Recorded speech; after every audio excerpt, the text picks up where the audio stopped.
everybody. Welcome back to the Mental Health Mukbang. We're four clinicians who want to present to you mental health in easily digestible bites while eating. So I'm Jeanie Chang. I am in Raleigh, North Carolina, a licensed marriage and family therapist here, where we don't have a lot of Asian food. Just saying. So this is special to me. Jed, you go. All right, my name's Jed. I'm an associate marriage family therapist based in LA. And yeah, are we talking about what we're eating? Because I got me some minced pork rice. Yum. Oh, and this is like my favorite thing in the world. Vita lemon tea. Jenny? I'm Jenny. I'm a clinical psychologist out in Houston, Texas, and I am having extra toasty cheeses. Y'all know that's a thing? That's a thing now. Never tried it. Extra makes it special. I don't remember the last time I had Cheez-Its, actually. And I'm Chris. I'm an AMFT based out in Houston, Texas. I'm a lot more tired than I realized today, and I'm just snacking on some yogurt. Cool. See, as you can tell, we all have different foods. Mine is this, I don't know, Korean peanut snack thing. But so we've talked about why we call this a mental health mukbang, and today I guess we're going to be tackling something else. Our Asian identity. What does that mean? And how does it relate to mental health? Mm-hmm. That's two loaded questions, by the way. Mm-hmm. I wonder how long this episode's going to be. Let's hope that it doesn't go too long. We want to keep people's attention, right? Right. I'm gonna pose that question to Chris and want to hear his thoughts. What does it mean to be Asian?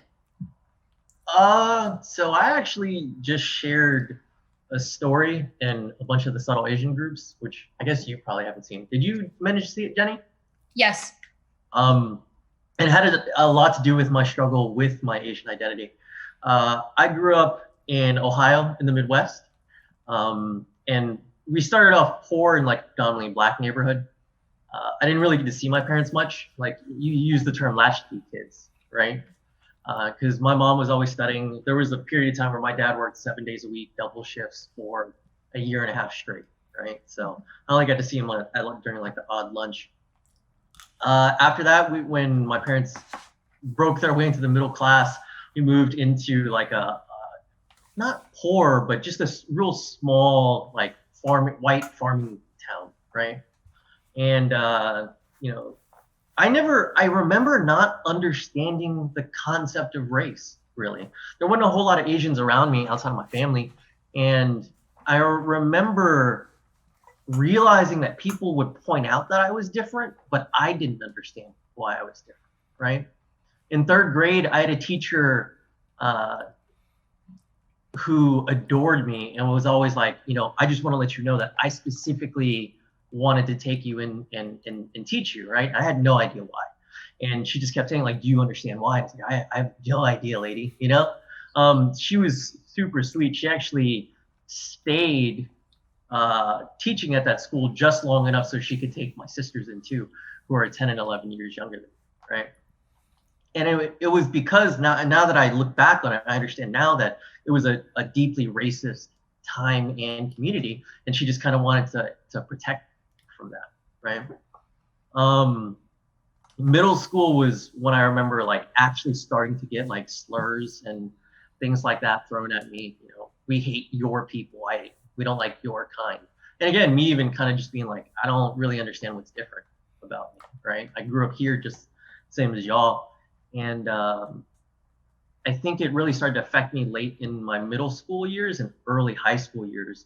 I remember really wishing that things were different. And by different, I mean, I remember actually wishing that I was born white, right? Because I was so tired of not fitting in, right? And, it was compounded by the fact that, me being a late bloomer, I was always like one of the smallest kids in the class. Sophomore year, I hit puberty and kind of got big enough to actually defend myself. So I started getting into fights about it. And then when I was 17, they moved me down here to Houston, where there is actually a large Asian community, right? And then with that, I became too Asian for the white kids, but not too white, but white enough that my Asian friends would constantly make fun of it, right? Of like make fun of how I dress and just say like, oh, Chris, he's white, you know, he dates white girls, he does all these different things. So it was hard for me to really find out where I fit in. And I was actually saying this to one of my clients this week. It was when you struggle with your identity, especially at such an early formative age, you internalize all of that and you try to desperately change yourself. But as I got older and became more comfortable with myself and stopped, you know, caring what other people thought, or trying to or stopped caring about how other people shaped my identity, right? Their definition of my own identity. I started to instead change my circle and, you know, only worried about how I, not how I fit in with them, but whether or not they fit in with me, if that makes sense, right? It took me a long time to get there, probably my mid-20s or so. So Asian identity is super complicated for me. Thanks for sharing that. Wow. Mm-hmm. So that is complicated. I guess I'll toggle. Mm-hmm. Toggle. I'll tag on that. What does it mean to be Asian?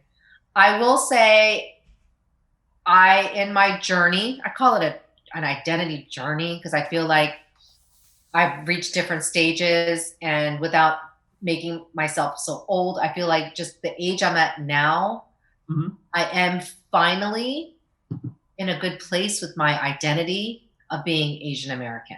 In fact, just as Sandra Oh said this great comment, I'm proud to be Asian, or it's a privilege being Asian, or it's an honor being Asian. That's it. Yeah. I feel that way right now. But now I will admit 20 years ago, I never would have dreamed of saying that. Yeah. Mainly because, so for my identity, it was a very much, yes, part of my upbringing, but the fact that my parents almost forced it on me. You know, what they know is what they know from South Korea. I don't blame them. They come to the States with a young baby and they just live out like they're living in Korea. And I think when you're a child and your first glimpse of Korean culture or Asian culture is from your parents, Mm-hmm. and it's not great, then you don't like it. Mm-hmm. And I did grow up in that environment, not LA like Jen did, in a very whitewashed neighborhood. We were the token Asians. Mm-hmm. I don't think I was made fun of as much, but I will say there were microaggressions now that I think about it, right? Very like, oh, I love, back then they said Oriental a lot more. So I love your Oriental hair. It's so smooth. Oh, you're so short, you know, and maybe it was like attention, but what I do recall was definitely, I wouldn't say ashamed, that's a strong word, but I definitely think I resented being Korean. And I'm not blaming my parents, but I think it's because that was my only exposure, my parents. And I'm like, okay, fine. Then I hate being Korean because I hate eating this food and then bringing it to school and everybody making fun of me and then you forcing me to study. And that's what I thought was the Korean culture, like that Asian culture, right? That pressure. Sure. So mine was very much like that, the very perfectionistic culture. I could have a whole, you know, talking about you, it brings back, I don't think I get triggered as much as I used to because now I have my own kids and I'm trying to really discipline that about me. But I would always feel like if I didn't perform, you know, and it was all about performing and being the best and then bragging. We talked about this in the previous episode, parents bragging on you. I don't even remember them really bragging, but yeah, I really resented being Korean. Yeah. And now I love it, especially when people talk about the food, right? We're talking about mukbang. People are like, oh, I love Korean barbecue and kimchi and all this stuff. And that makes me so proud because growing up, I would have never heard that. They would have been like, what's that smell? You know, when you're kids, ew, that's so gross. And now it's actually cool. So I'm in a good place now, but it took me 40 years, just saying, you know. I definitely want to go into that cultural appropriation aspect of it, probably by the end of the episode. With you, because I guess thinking about it, I didn't actually answer the question, right? What does your Asian identity mean to you now? Like, if someone was to ask, like, what makes you Asian? What does make you Asian? Oh, you're asking me? Yeah. Oh, what makes me Asian? Huh. I mean, I think that's a difficult question to ask, but I would say very much so the way I would answer that is I identify equally both to, and let's just, if I'm going to be very specific, Korean culture, overall Asian culture, and American culture. And I feel like I can say this now. It took me a long time that I have the best of both worlds. I'm saying that because consciously speaking, I do work with a lot of youth, college kids that were like I was in college or high school. They are having a tough time. They're resenting it kind of like I was. So I don't want to say in their face, oh, when you turn 40 something, you're going to love being eight. No, we're all different in our journey, but I'm at a place where I do feel like I can take, and here's what I'm doing. I want to take what I want from the Asian culture too. So I struggle with the stigmas. I don't like the perfectionism. Jeanie and I can talk forever on that. That's what I struggled with. I won't take that. I try to really work through it, but I'm also a product of my culture. So I bring up the fact that the Tiger Mom thing, sorry to bring that up, I identify with it more on two ends, as a product of a tiger parent and also a mother struggling with having been brought up that way. Meaning I also want to bring up my kids in some sort of fashion, and the tiger parent comes out where I'm like, stop, you know? You know, the typical question when they come home with a 89, I'm like, why wasn't it a 90? Yeah. I have asked that. I really like that statement that you said of like being the best of both worlds, because I think that that's where, now that I'm comfortable with who I am, that's what I feel like, right? Because if you were to ask me like, what does your Asianness mean to you? It's not the food that I eat, or like, sure, that's a part of it, right? But it's more of what I want to take from it is, you know, I came from two struggling immigrant parents who worked their ass off for their kids, right? But I also come from this other generation, this Americanized, you know, culture that wants to embrace the vulnerability and connection and those different things that we didn't have in our first generation households, right?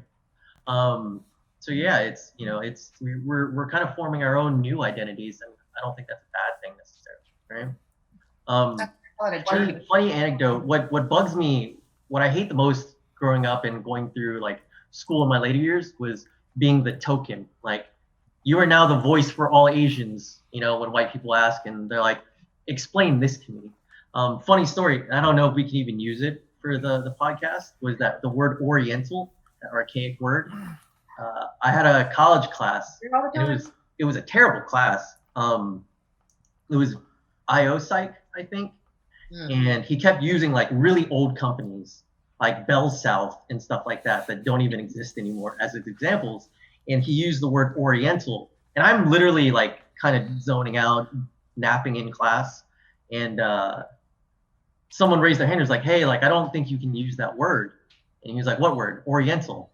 And he was like, no, I think you can. And everyone's like, no, I'm pretty sure you can't use that word anymore. And everyone turned and like looked at me, and I was like, I don't want to do this, right? And they're like, no, seriously, like, is it okay? I was like, I don't want to speak for all of my people, but I will say that the only times I hear the words Oriental are for massages and like happy ending massages and rugs.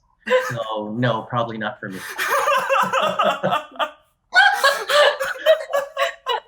That's an awesome answer. I'm gonna take a note. Well, Jeanie or Jed, got to answer the question. What does your Asian identity mean to you, or what does it mean being Asian? Jeanie, you want to go first, or you want me to go first? You can go. So for me, you grew up in LA, right? I spent most of my I came to LA when I was in 4th grade. So prior to being in LA, I actually lived in the South. Not too far from Genie. I was right below down in South Carolina until I turned maybe like 9 or 10. And I grew up in like white suburbia. But I think for me, the experience is definitely different than a lot of people, because for me growing up, I was always surrounded by Asian people. Just because of I knew almost every Asian person within maybe a 20 to 30 mile radius of where I was, because the majority of them all went to the same church. And so I think I was at the only Chinese church in like all of like the like the Columbia metropolitan area. And so I grew up in school. I was like one of like 3 Asians at my elementary school. And the only other two Asians were the two, like they were like a brother and sister from my church. So so for me, I never really felt other. I mean, I had a lot of white friends growing up, but I never felt like I was different from them. We were we were all younger, but I never really felt like I was different, because like in my neighborhood, all the kids, there are a few kids on the block, like we would go to each other's houses, we would play video games, we would run around the woods, we would go fishing, like we did things together, and like I never felt like I didn't belong. Some of the older people in the neighborhood were also like super nice to us.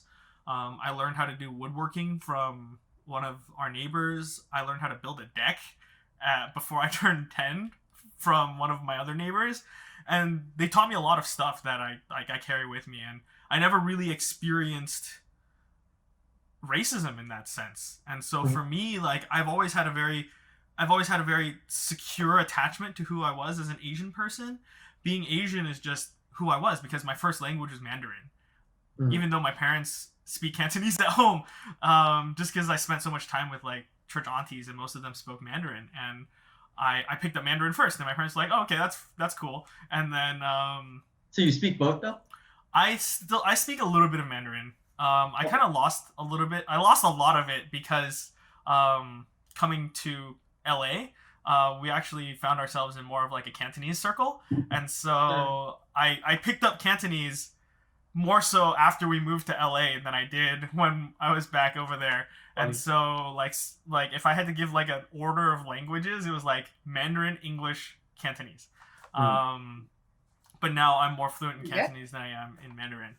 But yeah, like for me, being Asian is just like, it's intrinsically weaved into who I am. It's the culture, it's the languages, it's the food, it's all kind of, I mean, I feel like it wasn't until recently that I realized how privileged I was.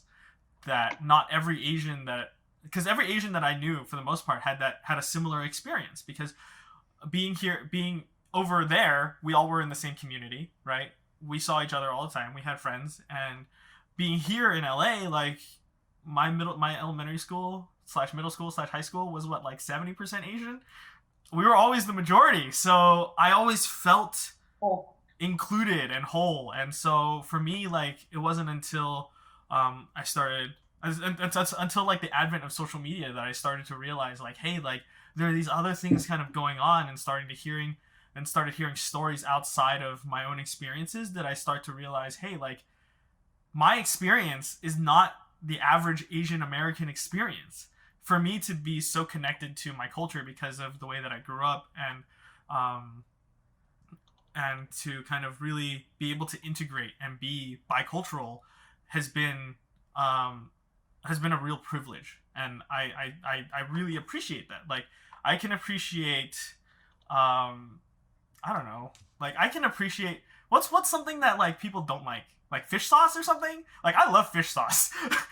I like it in things, but when you smell it, it's not the best. But I love the smell. I love like oyster sauce. I love like all these things that people are like, dude, what the heck is that?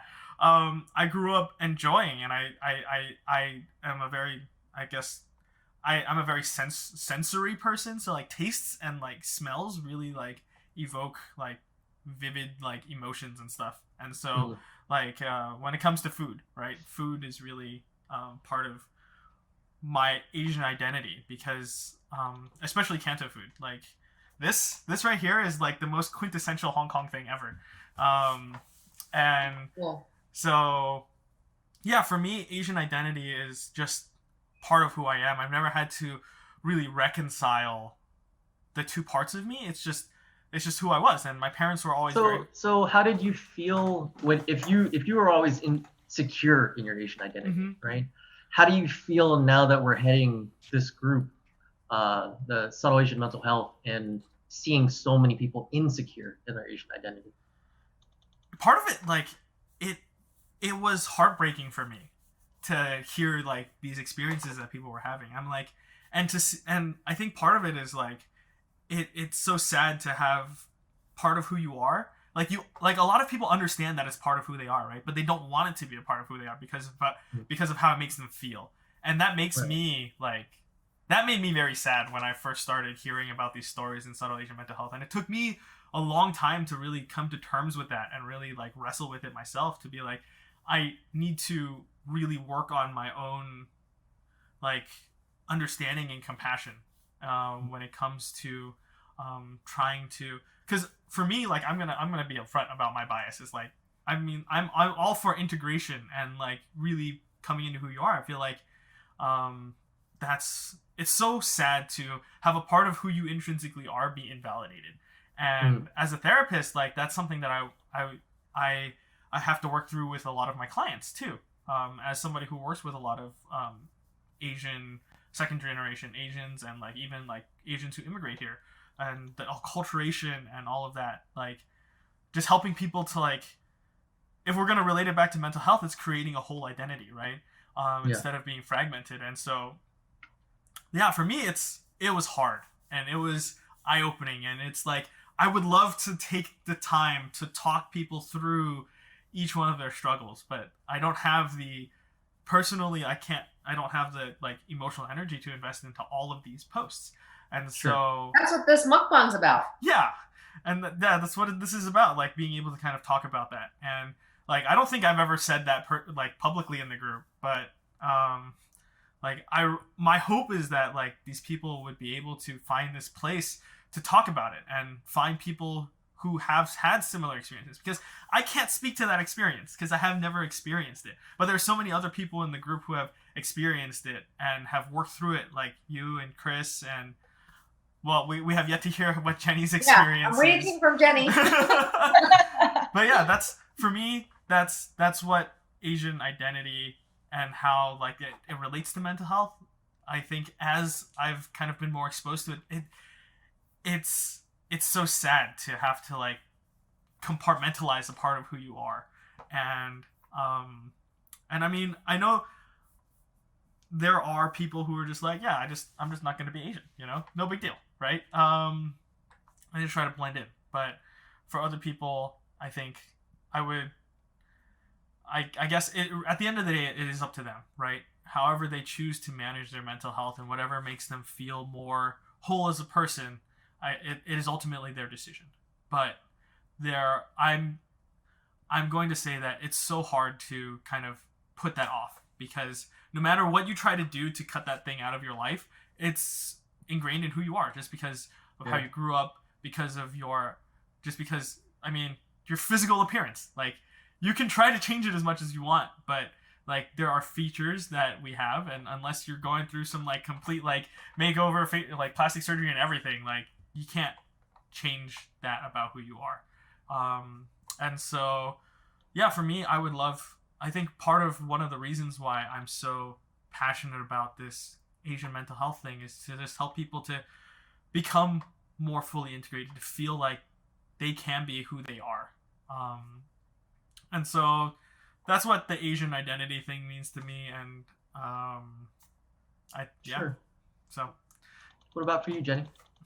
Last but certainly not least. So I had a very different experience from Jed, which, you know, I think I was born in Taiwan, moved here when I was 2. And we moved to Texas briefly, but then settled in Jersey. And so we ended up in a predominantly Jewish and Italian kind of neighborhood outside of New York City. And so it was, for me, very much, this is my Asian side, this is my white side. There was a constant sense of code switching. And I also went to a Chinese church and Chinese school all on Sunday. And then it was, white school, Monday through Friday. And so that division was actually very, very clear, even just time spent. And I distinctly remember in kindergarten, my name was actually still my Chinese name. It wasn't Jeanie. It was Zimei, which is my Chinese name. And the teacher, butchered it and was like, hello, where's Zimei? And she obviously wasn't saying it correctly. And I had no idea. She was calling my name. Mm-hmm. So this went on. And she's like, where is this student? And then finally it like dawned on me, she's calling for my name. But I had, at that point, been called Jeanie for so long. Like my parents called me Jeanie, but like legally it hadn't made it to the like school registry. And so I remember then being so embarrassed because by then it was like a big deal and the kids were laughing and they were like, what is this name? Like whose name that, right? And so I think that was my first really concrete experience of like, whoa, there's something different, Hey, Jed, hold on. I'm sorry to interrupt. Someone's about to use my Zoom link. Okay. My account. So Jed, link me the meeting ID, and I'll join it on a different Zoom account. Okay. Yeah. I think that part we'll actually have to edit. Yeah, that you'll have to edit. So Jeanie can start with I was so embarrassed or something. Okay. We go from there. Yeah. Yeah, I'm fascinated by the story. And to remember that as a kindergartner. Yeah, it sucked.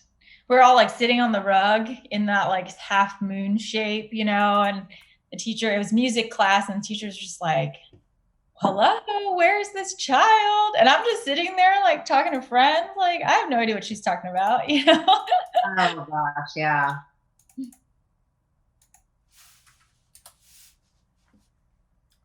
Speaking of names, I hated my Korean name growing up.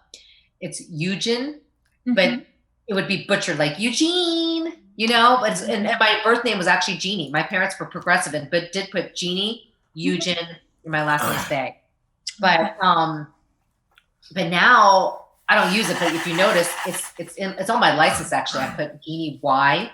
Yeah. And it's on my MPI number. So I'm proud of it. I just put the Y in there. First of all, there are tons of Jeanie Changs out there.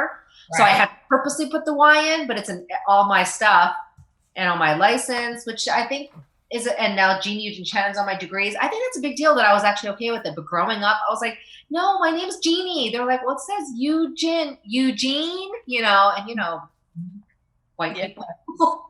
But I know. I actually put my Chinese name because it's my middle name, similar to yours. I put it on all my licenses as well.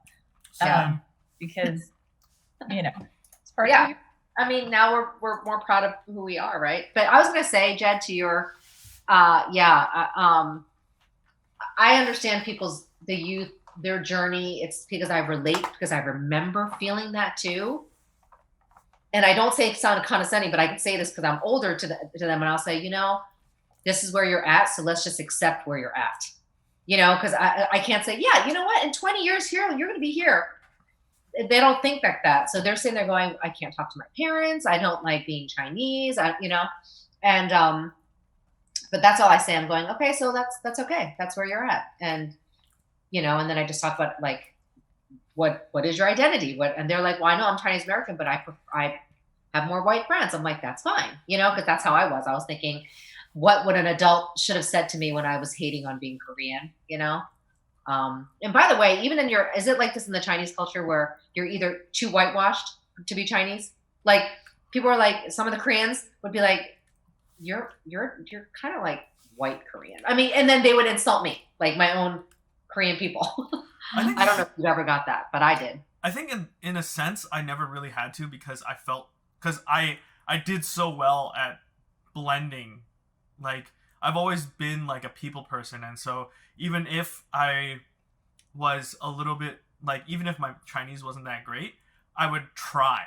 And like, they knew that I was trying and that I could still connect with them.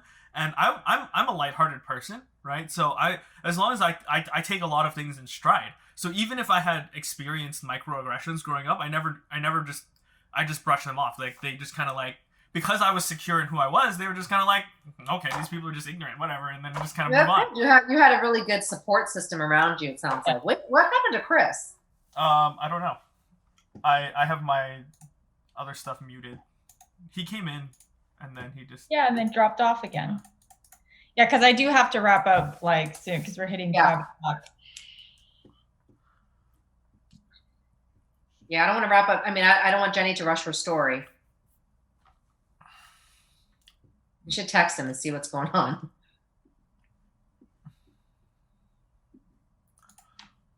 But yeah, I mean, I know other people who have experienced that, but my experience has always been, I've been generally fluent enough in Cantonese to kind of get by.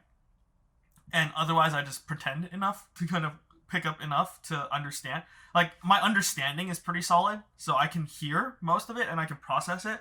And sometimes I just tell them like, I can't express what I want to say, but I understand what you're saying. And so, yeah. And I think part of it is like my parents reinforced that. They were always like, yeah, look it. Like he's pretty fluent. Check it out. And then, I don't know. It's just kind of how it was. All right, hold on. Let me rename Chris. Okay. About that. I just got that notification. Yeah, no worries. All right, so let's resume with Jeanie. Jeanie was saying. Yes. Maybe like. I was super embarrassed because the teacher kept calling my Chinese name, and I had no idea that she was doing so. And I would say that was my first experience with kind of this feeling of being other, different. And then I remember in interactions in elementary school where I would get in conflicts with peers, and I distinctly remember thinking to myself, it's because I'm Asian.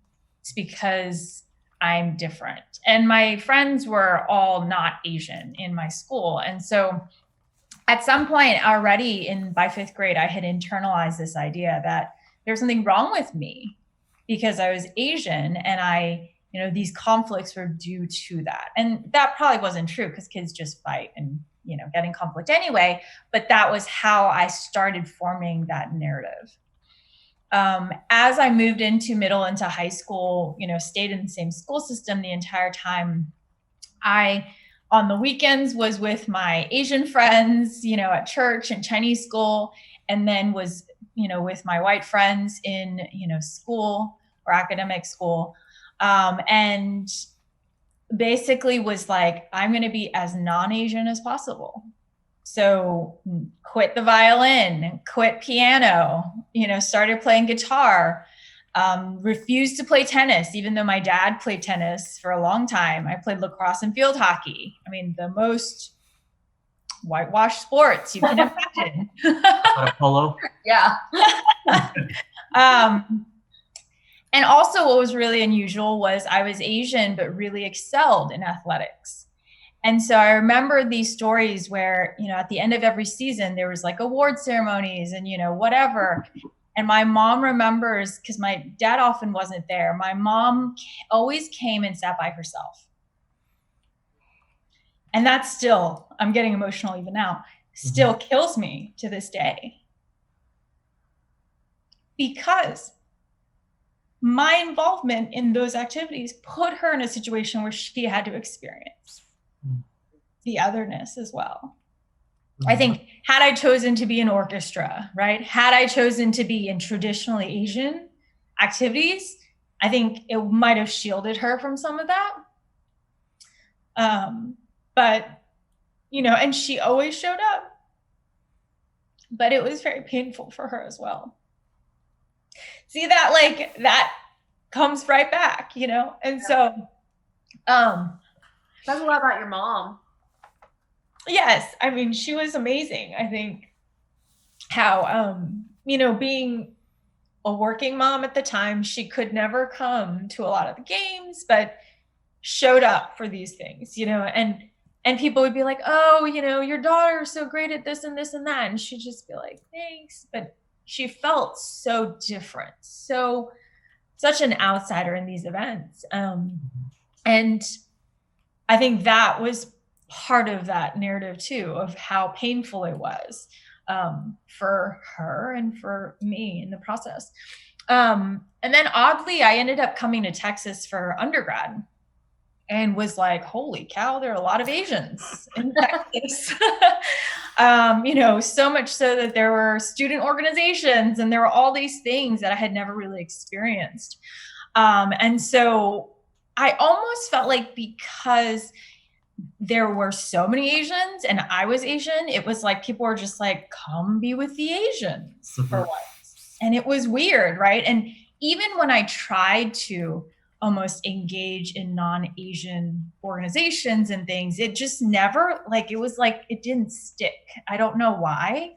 I don't know if it was the kind of cultural politics of it being in the South, but it was just like, they were like, no, you have to be with us because you look like us and you're Asian. We're going to like pull you in. And it was a positive experience, but it was just so different. And so I would say then graduate school, again, being in mental health, right? I luckily had a Filipino classmate. And so we were the token Asians. And moving in through the mental health kind of world and learning about that, I realized there were like none of us. I mean, when I was in Durham and in my postdoc, I was like the only Asian that for a long time, my miles, I feel like. And so having to navigate that was also very strange. And these, old white folks who are my patients would be like, oh, you Orientals are so sweet and so hardworking and so cute. And I'm just like, same thing. I don't think you can say that, but that's cool. You're like 80 and, so anyway, I would say that I'm now in a different place. I feel like I've bounced between so many worlds and now I've finally settled. I think being able to call those experiences, the microaggressions, racial trauma, has been very freeing for me because they were traumatic. If I am still now crying about it, it obviously hits a chord that is very painful. And I think that has provided me the language now to speak to others about it and create that space. So I was going to say, thank you for sharing that so vulnerably. Like, I was living it with you, by the way. That's why we have this mental health mukbang. I'm always saying that I hope that we're creating space for us. Yes, we're clinicians, but we also have very different backgrounds and we bring our core values to the table, right? And our experiences that we're just breaking down ourselves. So this is our therapy. And I hope it also creates that space for everybody else listening. So I think we forgot to throw that disclaimer in there. Like, these are all personal views. They don't reflect the views of our organizations. Right. They don't reflect the views of our private practices. Yeah. But this is who we are as therapists, and this is where we come from. But I think it's important for us to also talk about it, right? As clinicians, like, people often look to us and like, oh, they have everything figured out. Like, they didn't struggle. Like, they don't have, like, they're impervious. They got this. They figured it out, right? But it's obvious for us that there are things that we are working through and that there are things that we're trying to understand as well. They might be different and they vary from, like, experience to experience, but it definitely is, it is part of who we are as Asian Americans, and our identities kind of shape the way that we do practice from time to time and how we kind of interact with our clients. And I mean, no matter how being authentic. Yeah.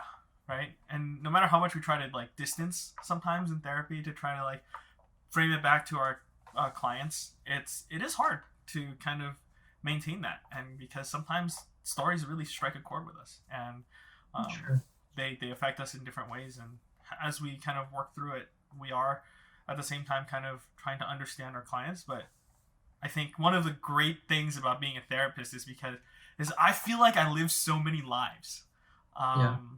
Like, I get to have so many more experiences.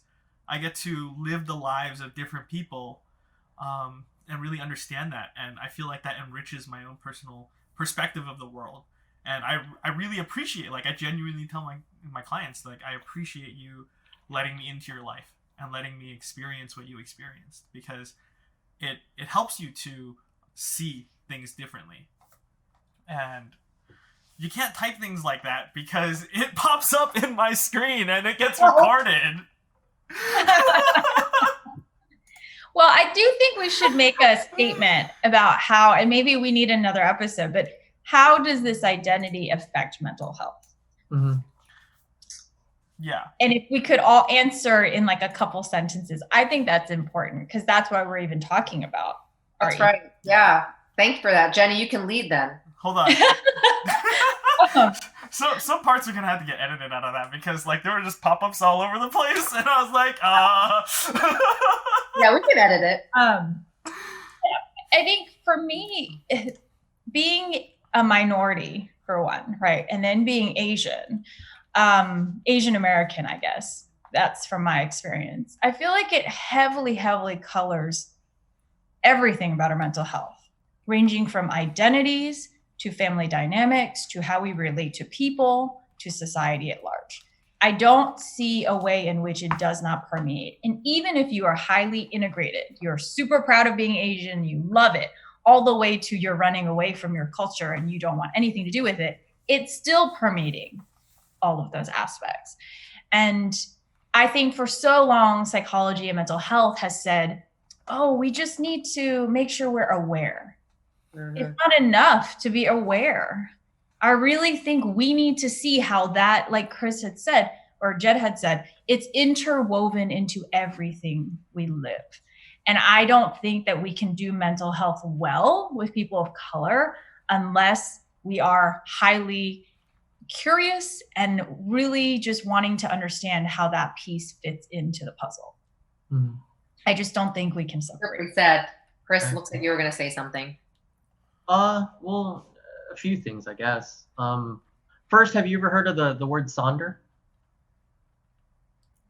Sonder I'm pretty sure it's one of those Tumblr words, but I enjoy it. And it had to do with what Jed was saying.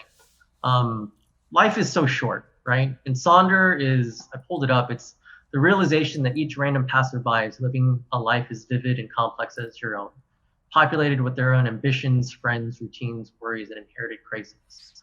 While for them, you're just a background, right? You might just be a lighted window at dusk, blur of traffic passing on the highway. And I fully agree with that. And it's one of the reasons why I went into therapy too, is because if life is short, life is very precious. And through therapy, I get to experience 1,000 lifetimes, 1,000 triumphs, 1,000 tragedies, right? Not to be like tourist, but it does give me more depth of experience, right? And code switching for me has helped me a lot in therapies because, like you said, Jenny, I had to code switch my whole life, right? For a time, I thought being Asian meant that you grew up, because of Chinatown down here, meant that you grew up around like drug dealers and violence and things like that. That's what I tied Asianness to for a while, right? And that's not it. That none of these words can really encapsulate what that really means. It's a huge diversity of different experiences that make you who you are, that make you Asian or white or what have you. But it's in terms of identity, yeah, it absolutely colors how we do therapy. It colors how we experience everything around us. And it's funny because, we are in a field that is built upon the concept, the foundation of empathy, right?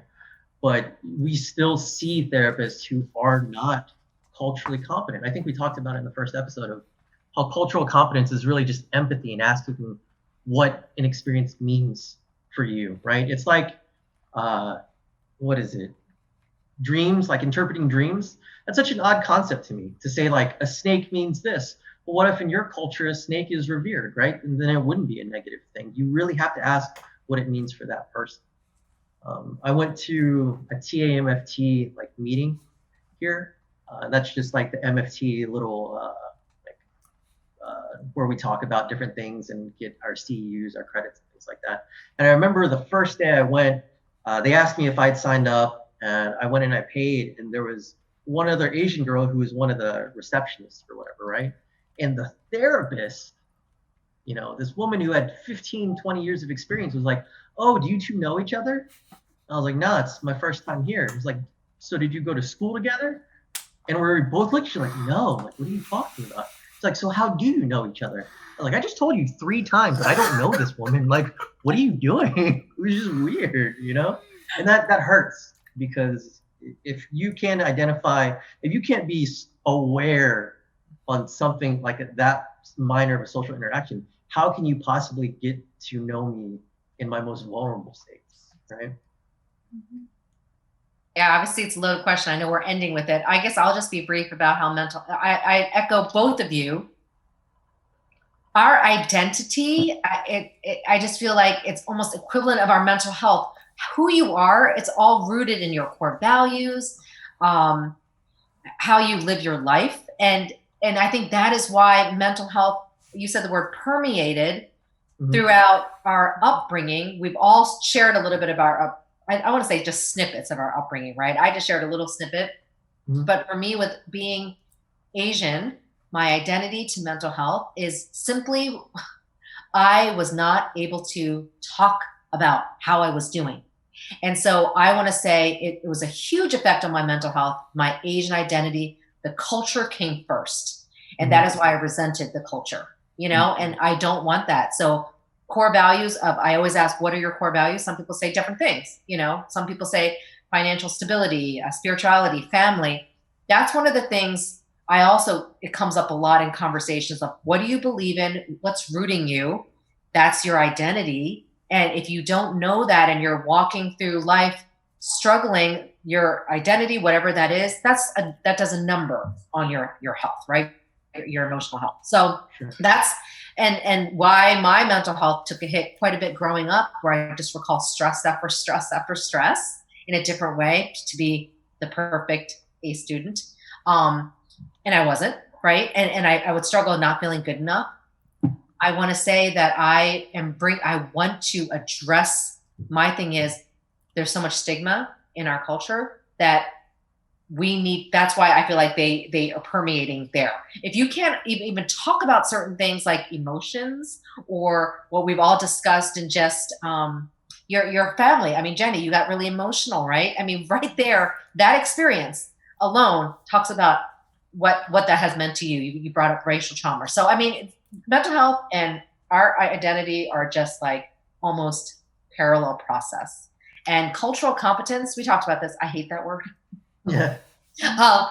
But I just changed it to cultural confidence, just as my wording, confidence. I want to see people confident about who they are, whatever that looks like, even if it's not culturally speaking. Yeah, the competency is like, yeah, it's all good enough. That's it. No, and that word is used all the time. But I'm like, oh, it's like the Oriental word. Sorry, I had to say that's how it triggers me. I'm like, what? We're just competent. I mean, you know, and so I just replaced it with confidence. But anyways, okay. We need Jed to answer that.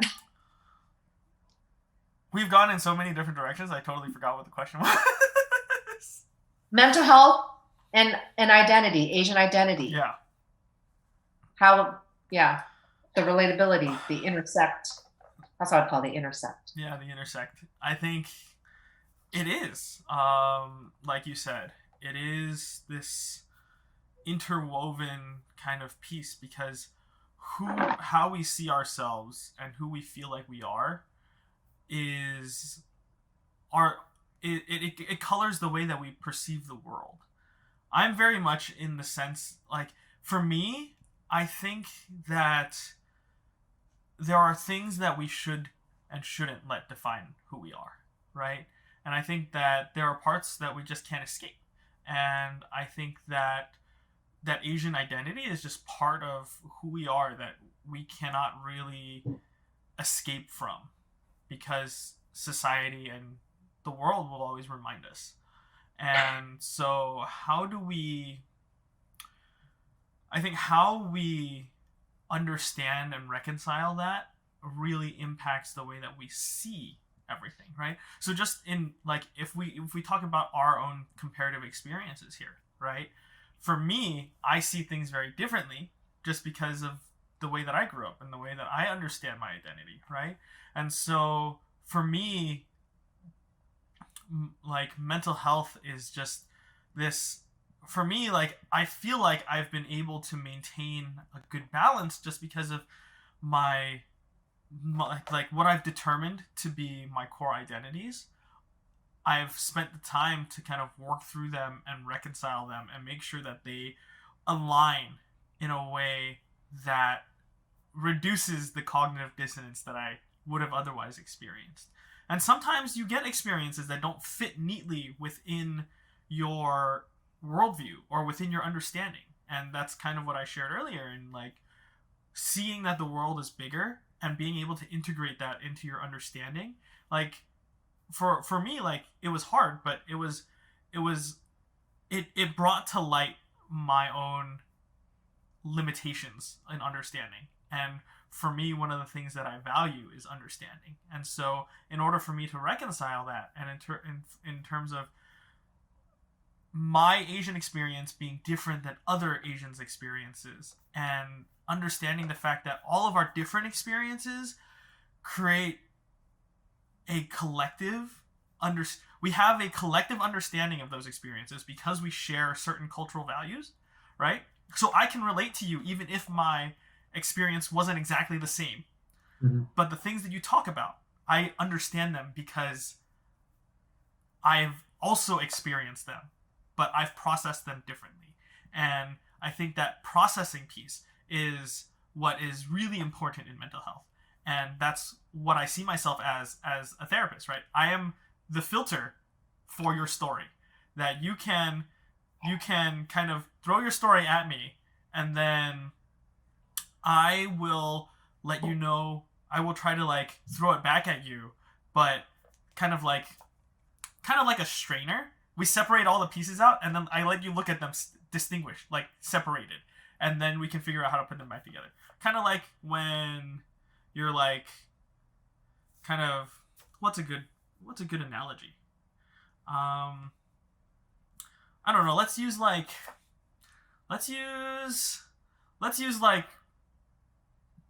pho. All right.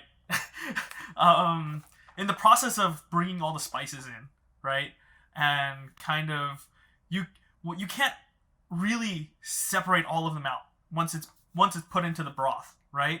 But if I take a step back from that and I filter, in a sense, by showing you all of the spices that go into it and all the ingredients that go into it, suddenly as you look at them individually and you see how they play into, pho's not a good example because it's hard to filter. Fried rice. We're using fried rice. Switching to fried rice, because fried rice, you can see all of the pieces that are in it, right? You can see it. It's all interwoven. But in a sense, me helping you filter that is like taking all of the individual pieces, understanding them like in and of themselves, and then bringing it all back together. Suddenly, like, that perspective is like, oh, I can see how all of these different parts of who I am came together to make me who I am now.